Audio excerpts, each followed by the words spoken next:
The enemy of my enemy is my friend. This is a cardinal rule of diplomacy. So, working on this logic, Tibet and Taiwan should have been the best of friends. They have a common enemy, the People's Republic of China. Also, they have common friends, India and the United States of America. But Taiwan and Tibet were never friends. In fact, the two were at odds with each other because Taiwan claimed Tibet as its own in the 1950s and 60s. Then there were certain Taiwanese leaderships that spoke for Taiwan but either pandered to China or totally favored it. There were no Tsai Ing-wens. But today, Taiwan is different. It is truly independent because its leader, Tsai Ing-wen, is a strong woman with a hardened resolve to push back against China. And so here we are, with Tibet and Taiwan staring at each other in the eye again, but this time with a smile that should strike fear in the hearts of the Chinese communists. So, how did we get here? Well, let's thank Indian Prime Minister Modi. Hi and welcome to TFI Global, the foreign affairs and geopolitical analysis arm of the TFI Media Group. I am your host Shubhangi, and in this video I will tell you how India is engineering an alliance between Taiwan and Tibet. Let's begin. Tibet is a 5-decades-old victim of Chinese expansionism, and Taiwan is the main target of Chinese expansionism. As such, Taiwan has a lot to learn from Tibet in order to avoid the kind of tragedy that ruined the Buddhist nation in the 1950s. In fact, India is engineering a strong alliance between Taiwan and Tibet in order to mount pressure on Beijing. A series of diplomatic interactions between the two sides have now raised hopes for better Tibet-Taiwan relations, much to China's chagrin.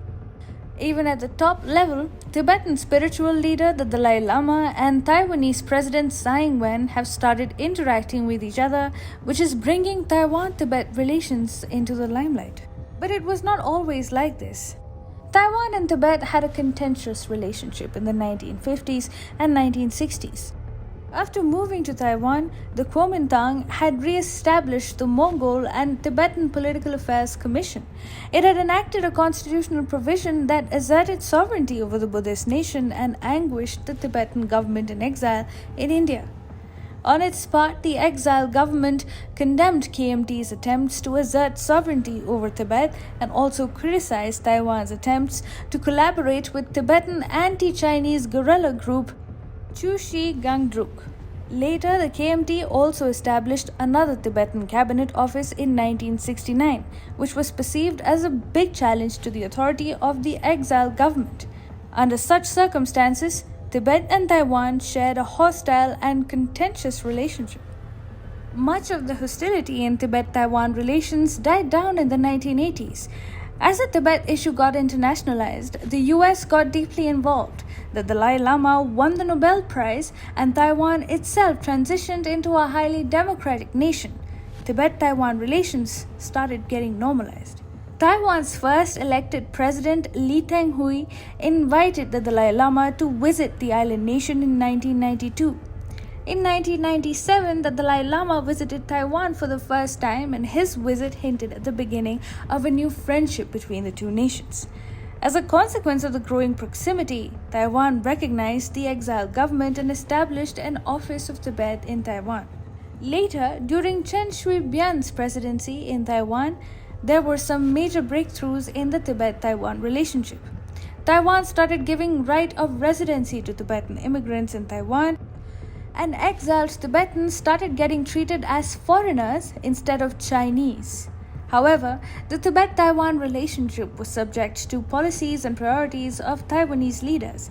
Therefore, when Ma Ying-jeou, a Chinese dove, took over as Taiwan's president, Tibet-Taiwan relations were put on the back burner once again. But with India and China getting locked in a contentious dispute at their borders, New Delhi has started to promote better ties between Tibet and Taiwan. India knows a Tibet-Taiwan alliance would be a deadly combination, and it would undermine China's position in a big way. This is why India has been facilitating engagements between these two nations.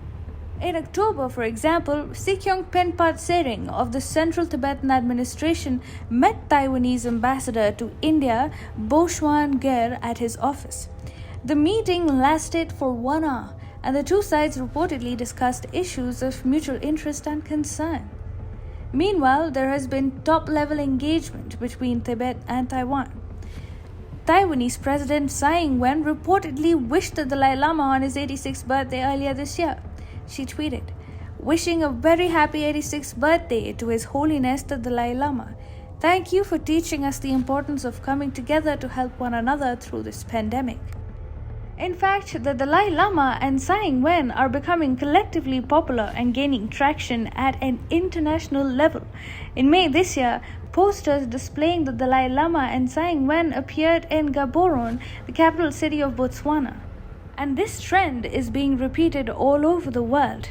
Together, Tibet and Taiwan can emerge as a symbol of resistance against Chinese hegemony while narrating the story of CCP's brutality to the world at large.